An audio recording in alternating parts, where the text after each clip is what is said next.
আমরা চলে এসেছি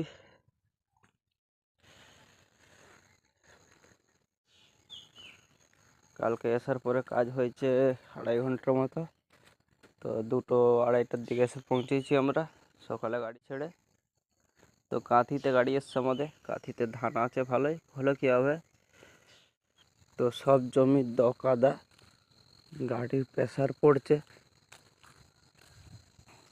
তো এই জমিটা কেটেছি, এই জমিটায় একটু কাদাটা পানি ছিল বলে সেজন্য তাড়াতাড়ি কাটা হয়েছে। তারপর প্রত্যেকটা জমি যতগুলো কেটেছি তো দকাদায় কাটা হয়েছে। গাড়ির প্রেসারও পড়েছে আর তেলও খাচ্ছে। তো পুরো মাঠ ধান আছে, গাড়ি সেরকম আসেনি, 4টে না 5টা গাড়ি এসছে। আর এখানটায় পুরো মাঠ আছে। তারপরে এই দিকের একবারে ঘরগুলোর পেছন দিকে সে আছে, এরকম করে আছে। তো একটা মাটি যে আছে ওটা সেটা নয়, কিন্তু ভিতরে ভিতরে করা আছে, বড় বড় মাটি আছে। এটা এমন কিছু ভালোই বড় আছে।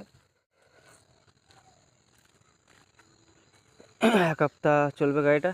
এখানে সেরম পজিশনে ধান আছে, প্রত্যেকটা মাঠে 1 সপ্তাহ করে গাড়ি চলবে। তো ভিডিও আমার দেখতে চাইলে আমার চ্যানেলটা ফলো করে রাখবে, আর ইউটিউব থেকে দেখলে সাবস্ক্রাইব করে রাখবে। কেমন কি পজিশন জানতে চাইলে